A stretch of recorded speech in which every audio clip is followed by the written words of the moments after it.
ছোট পর্দার জনপ্রিয় অভিনেত্রীদের মধ্যে অন্যতম অঙ্কিতা মল্লিক জি বাংলার জগদ্ধাত্রী সিরিয়ালের মাধ্যমে বিনোদন জগতে হাতেখড়ি। জগদ্ধাত্রী প্রথম থেকেই টিআরপি টপার ছিল।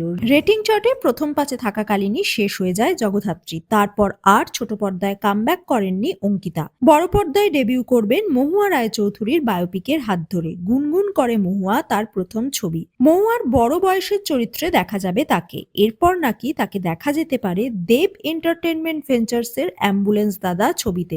আগস্ট মাসে মুক্তি পাবে অ্যাম্বুলেন্স দাদা। যদিও অ্যাম্বুলেন্স দাদা নিয়ে কোনো শিলমোহর দেয়নি দেব এবং অঙ্কিতা মল্লিক। এই বছর অনেকগুলো ছবি মুক্তি পাবে দেব এন্টারটেনমেন্ট ভেঞ্চার্স এর প্রযোজনায়। আসছে দেব শুভশ্রী জুটির সিনেমা। আবার শোনা যাচ্ছে ৩ বছর পর জুটি বাঁধতে চলেছেন দেব এবং রুক্মিণী। অ্যাম্বুলেন্স দাদাতে দেখা যেতে পারে তাদের। টনিক 2 আসছে এই বছর। টনিক ছিল নায়িকা বর্জিত ছবি। পরাণ বন্দ্যোপাধ্যায় এবং দেবের অভিনয়ই ছিল টনিকের মূল আকর্ষণ। তবে টনিক 2 নায়িকা বর্জিত নয়। অঙ্কিতা মল্লিক থাকছেন এই ছবিতে নায়িকার ভূমিকায়। আদ্যন্ত প্রেমের ছবি এটি। চিত্রনাট্যের কাজ শেষ পর্যায়ে। সেপ্টেম্বরেই আরম্ভ হবে শুটিং। এই সিনেমাতেও থাকতে পারে দুজন নায়িকা। আর একজন কি ইধিকা পাল? সে সম্ভাবনাও উড়িয়ে দেওয়া যাচ্ছে না।